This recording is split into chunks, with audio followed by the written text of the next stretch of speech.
They all said I was the family's biggest failure. I didn't argue. I just disappeared. But 15 years later, I walked into the courtroom where my sister was on trial, and when the judge looked up, she didn't see a failure. She saw the governor. I showed up because I said I would, not because they asked, not because anyone remembered. The Reyes house looked almost untouched by time. A plastic wreath still hung on the door, same one we'd had since I was a teen. Faint music filtered through the glass, something orchestral dramatic chosen by my mother, no doubt. Cars lined the driveway like a family reunion catalog. Same brands, same success stories. The Bennetts were here, of course, and Ethan's wife's parents, and Melissa's fiancé's cousin, who everyone called part of the family, though I'd never seen his face until today.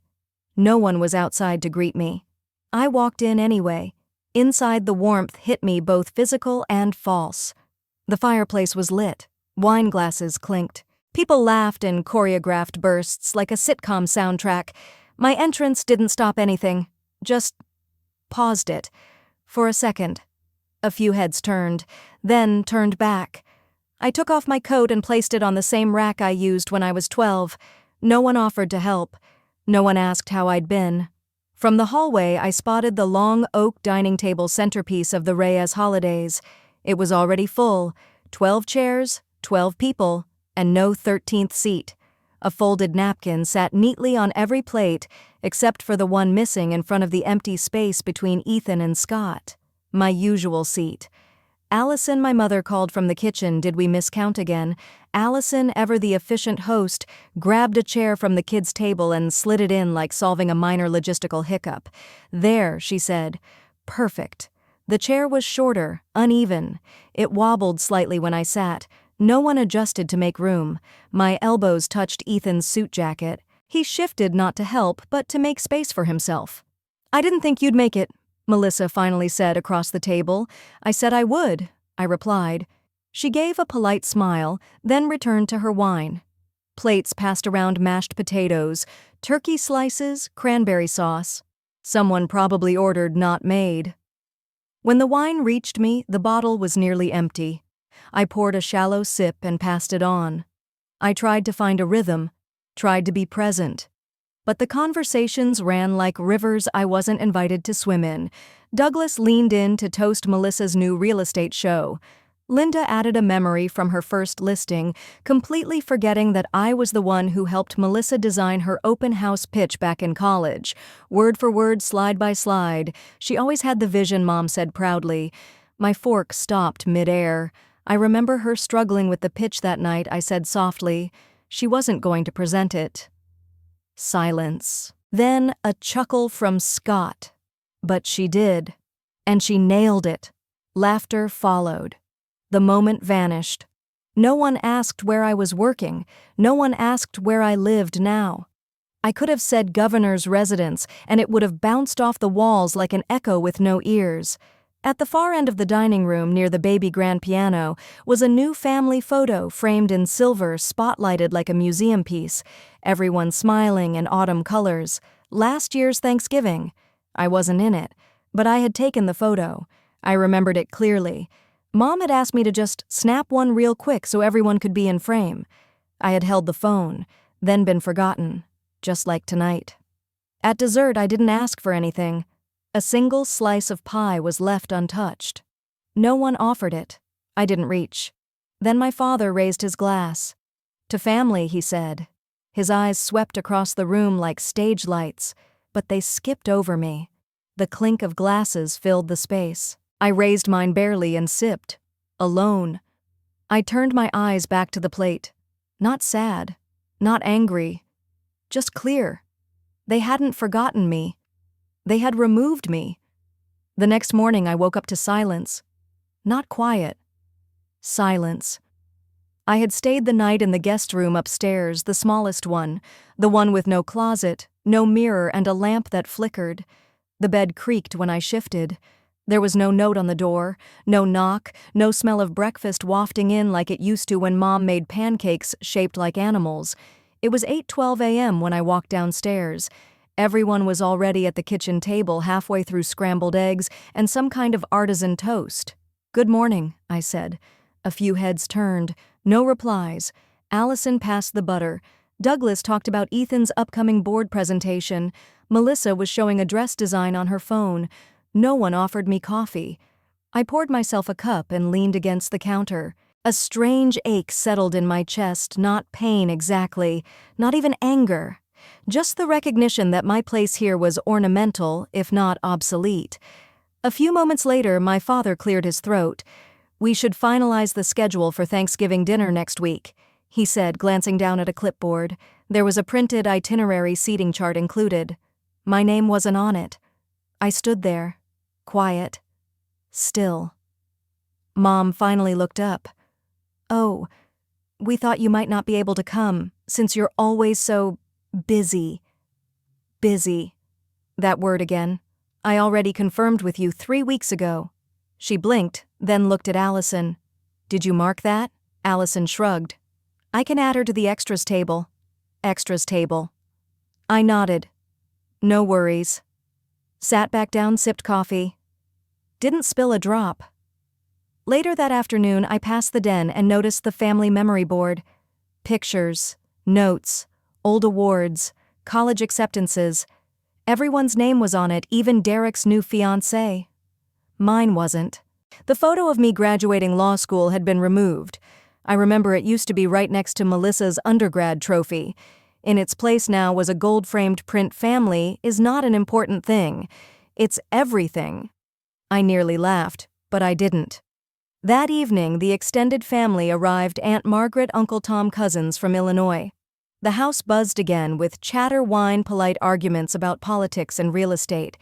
I helped set up the side buffet, folded napkins, checked on the younger kids, held doors open. I wasn't assigned to any formal task, but I worked anyway. That's what invisible people do, they contribute in ways no one notices. At one point, Margaret asked, "And Carmen, are you still doing that nonprofit thing?" I smiled. "I left that role 2 years ago." "Oh," she said. "So what now?" Before I could answer, Ethan interjected, "She's always working on something top secret." "Right, Carmen." They all laughed like that was my defining trait, vague busyness. I looked at Margaret and simply said, "Government policy." She blinked. "Oh," then turned to ask Scott about his new Tesla. That night, as everyone gathered for post-dinner drinks, Dad brought out the family trivia game, a Thanksgiving tradition. One I started back when I was 13. "I've got a good one," he said, holding up a card. "Which family member once won the district spelling bee age 12? Hands shot up. Melissa, no Ethan. They argued for 2 minutes. "It was," Carmen said, a voice quietly. "It was Aunt Margaret. She was smiling at me." "Oh, right," Mom said. "You were always good with words." Then she added, "But Melissa made it to the state level." Remember? More nods. More shifting. More quick laughter. The moment was gone. But I remembered. I remembered standing on the auditorium stage in 6th grade. Trophy in one hand, Dad's arm around my shoulder. He told the camera, "She's our little lawyer." That photo. It wasn't on the memory board anymore, but I still had the trophy. It sat in a box labeled with my name in the back of their garage.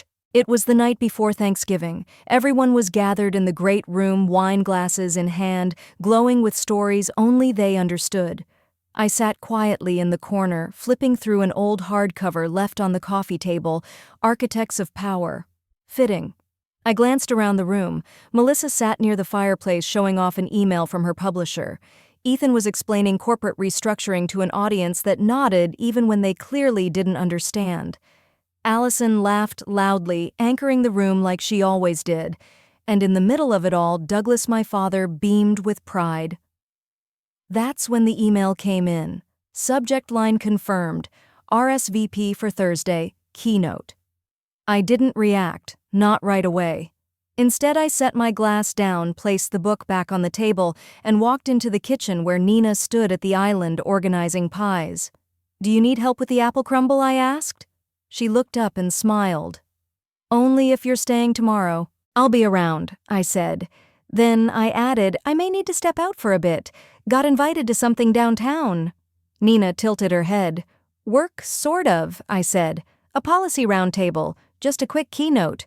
She blinked. Wait, you're speaking. I nodded. 10 minutes. State-level summit. They bumped someone to give me a slot. Carmen, she whispered, that's big. I didn't say more. Didn't need to. The next morning was chaos. Casseroles, mimosas, folding chairs being brought in from the garage. The kitchen looked like a battlefield with Mom directing everything like a war general. I stood near the doorway sipping tea, fully dressed, hair up, no apron. You're not helping, Allison asked, passing by with cutlery. I have to leave soon, I said calmly. She gave me a look, a slight amused smirk. Brunch plans, I just smiled. At exactly 10:10 a.m. I stepped out. No one asked where I was going. No one noticed the black leather portfolio in my hand. The event was 20 minutes away, a civic center in the middle of town. Dozens of officials, community leaders, nonprofit heads. My name printed clearly on a white placard at the front of the panel. When I walked in, a young intern handed me a name badge. Carmen Reyes, Guest Speaker, Governor's Task Force.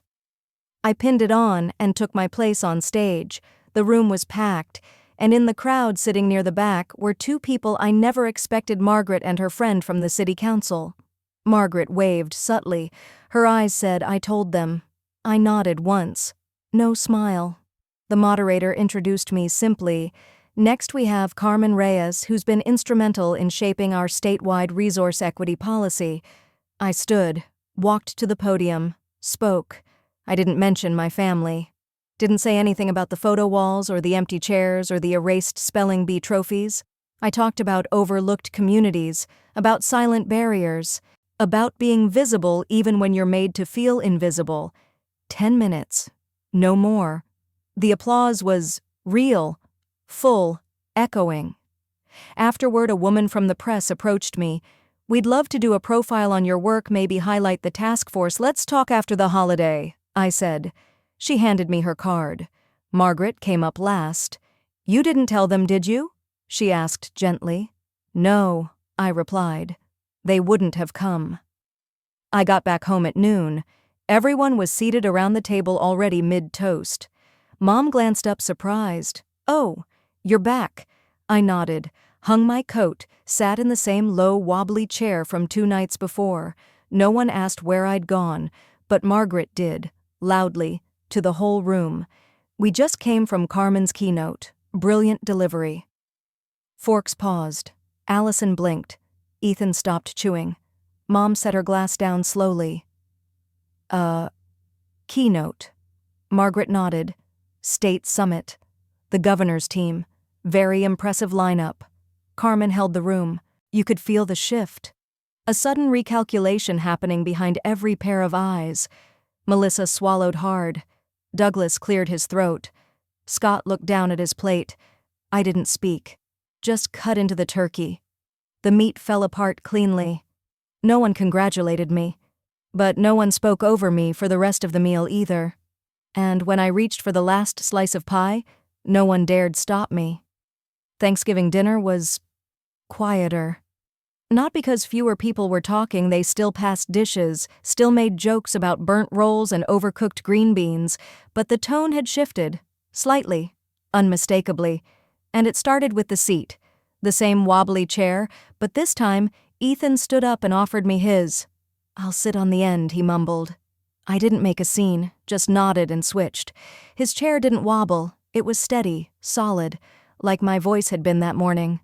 No one commented on the keynote, not Mom, not Douglas. But Margaret kept glancing over like waiting for someone to say something. They didn't. I caught Allison staring once, not out of malice but confusion, like she'd opened a drawer labeled irrelevant and found it suddenly full. Scott spilled wine. Twice. Derek forgot the name of Melissa's client and made the mistake of asking me. I answered clearly. Then he remembered that I used to coach Melissa through her presentations back in college. He didn't say it out loud, but the thought lingered behind his eyes. After dessert, the group moved to the living room. The annual slideshow was queued up photos from past years, Christmases, birthdays, weddings, barbecues. I sat back and watched, slide after slide. I was in fewer than I remembered. When one popped up of Melissa's engagement party, I noticed something I had been cropped out. Not badly, no jagged lines, just reframed. A wine bottle where my head used to be. I didn't flinch. I looked at the photo, then at Melissa. She didn't meet my eyes. Margaret, though, did. She leaned over and whispered, "I remember you gave the toast that night." "I did," I said. "But I didn't stay for cake." She smiled sadly. "That's right. They'd only ordered enough for 12. I nodded. I was number 13. The slideshow ended. Applause. Someone played music. The room returned to normal, or tried to, but you can't unhear silence once it's spoken. Later that evening, as people filtered out, I stayed back to help Nina in the kitchen. Mom came in briefly carrying silverware, then paused when she saw me. "Oh," she said. "You don't need to, I want to." I cut in, then added, "I used to do this every year." She gave a thin smile. "You always were independent." It wasn't praise. It was a reminder, a line she'd drawn years ago. When I was 16, I'd chosen to spend the summer in D.C. for a youth policy internship. They told everyone I'd run away. They never mentioned the scholarship or the awards. I wanted to say that out loud now to correct the record, but I didn't. Instead, I rinsed a plate and handed it to Nina. That act said enough. In the hallway, I passed the photo wall again, still no picture of me. So I stopped, opened the side drawer, pulled out a silver frame empty. I placed it next to Melissa's graduation photo. No words, just the frame, just space. Nina saw. She didn't ask. She simply whispered, "Perfect." Mom noticed it later. I saw her freeze, saw her hand twitch as if she might remove it, but she didn't. Instead, she turned and walked away. In a house where my name had been edited out of memories, I'd left a blank space, a space only they could fill. Black Friday morning was gray. The sky overcast, the air still. A kind of hush that doesn't come from weather, but from people being too careful with their words. Everyone lingered longer at breakfast. The energy wasn't rushed like usual. It was stalled. Stuck. I sat at the far end of the table. This time, no one offered a different seat, but no one asked me to move either. Progress, I suppose. Ethan scrolled through his phone. Douglas quietly read a newspaper. Melissa tapped the rim of her coffee cup, waiting for someone to ask about her book proposal. No one did. Then Aunt Margaret spoke. "I had brunch with Secretary Lawson this morning," she said with deliberate calm. Heads turned. Apparently, she continued, he was at Carmen's talk yesterday, said she handled a senator's challenge with poise, pause. Not for drama, for digestion. Douglas finally looked up. Senator Whitaker. Margaret nodded. "The very one. He's not exactly easy to impress." He added, voice lower now. "No," she agreed. "He isn't." That was the crack. Small, barely visible, but enough. After breakfast, Douglas called me into the study, alone.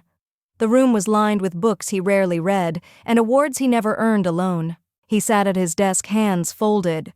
"Didn't look at me for a full 10 seconds. Then I didn't know you were still in contact with Lawson's office." "I wasn't," I said, "until they found my paper." He blinked. "Which one?" "The one on fiscal redistribution and post-pandemic equity frameworks." Silence. He didn't even pretend to understand it. Finally, he said, "You should have told us." "I did," I said. "Twice." He flinched just a little, then reached for a file. "There's a land hearing next week. The family trust. They're reviewing its division. Melissa's been preparing, but maybe you could sit in. A breadcrumb, a lifeline, or a test." I didn't answer right away. I looked at the shelf behind him and saw my high school debate trophy still sitting there, dusty, out of place. "I'm not asking for a seat," I said quietly. "I already built one." He didn't reply, just leaned back. As I turned to leave, he muttered, "You did well. Yesterday." I paused at the door. That was the closest thing to an apology he could give. "I know," I said, and walked out. That evening, the family decided to take a group photo, a tradition, the Thanksgiving portrait. Every year it went on the mantel. Every year someone held the family dog, someone wore reindeer ears. Always the same order, the same inside jokes. But this time something shifted. They didn't assign spots. They didn't hand out roles. People just waited. And then Allison said, "Carmen, you should stand center. You're the only one who hasn't missed a Thanksgiving." It wasn't true, but no one corrected her. So I stood in the middle. Douglas didn't say a word. Melissa glanced away, then straightened her sweater. Mom adjusted my collar like she used to, but softer, slower. The camera flashed. After the photo, as people began packing up and hugging goodbye, Ethan approached. "I didn't know about the governor thing," he said. "You weren't supposed to." He half smiled. "You're still annoying. And you still need better passwords," I replied. He laughed the real kind. "Seriously, though, you did something none of us saw coming." "I know," I said. Then he looked down, fidgeted. "I'm sorry for all the times I didn't see you." "I was never invisible," I replied. "Just inconvenient." As I loaded my car to leave, Melissa slipped a note into my hand. No words, just a photo. My law school graduation, the one they had taken off the wall. She had written on the back, "I kept this. I always knew. I didn't cry. I didn't say thank you. I just nodded. And for the first time in years, she nodded back." The next morning, the house was still. Empty coffee cups by the sink, a half-finished crossword on the kitchen table. Someone had left a scarf on the back of the chair I once never got to sit in. I moved quietly through the rooms, not like a ghost, not anymore. More like someone taking one last glance at a place they'd finally outgrown. In the foyer, Margaret was zipping her suitcase. "You heading out?" I asked. She smiled. "Yes. But you same?" I said. "Time to go home." She paused. "You sure this isn't home?" I didn't answer, because some truths are felt not spoken. Before I left, I walked back to the photo wall. My empty frame was still there, untouched. But something was different. Above it, a new photo had been pinned with a small pushpin. Yesterday's family portrait. Centered, balanced, and I was in it. No one had labeled names, no arrows, no frame. But I was there, in full color. I didn't touch it, didn't smile. I simply placed my hand briefly on the wall, then turned to leave. Outside, the wind was light, cold enough to remind you winter was coming, but the kind of cold you could walk through. I loaded my bag into the trunk and paused before getting in. Nina appeared on the porch, waving a small box. "Almost forgot," she said, handing it to me. "What is it? Margaret told me to give it to you." Inside was a folded document, heavy cream paper, a certificate, signed and sealed, appointed advisor, State Policy Council, effective immediately. There was a sticky note on it too, Margaret's handwriting. "They won't say it, but they're watching now. Speak only when needed. It'll be louder." I closed the box gently, then started the car. At the edge of the driveway, I paused, looking at the house, the red bricks, the quiet windows, the porch that once felt too far away. And then, without thinking, I rolled down the window, not to wave, not to speak, just to feel the air one last time. A week later, an email came through from Mom. Just a single line, "Do you still like that blueberry pie from Aunt D? No apology, no catch-up." But it was the first time in 10 years she'd written anything without including Melissa's name in the first sentence. I replied, "Yes, always have." That Friday, a package arrived. No note, just a frozen pie, homemade, from Aunt D, wrapped in foil, labeled Carmen. I placed it in the freezer unopened.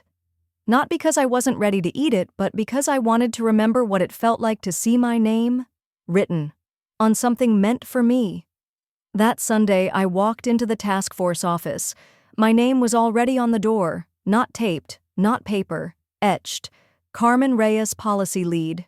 No applause, no family there to cheer, just the weight of quiet power finally being recognized. I placed my bag down, straightened my chair, and got to work.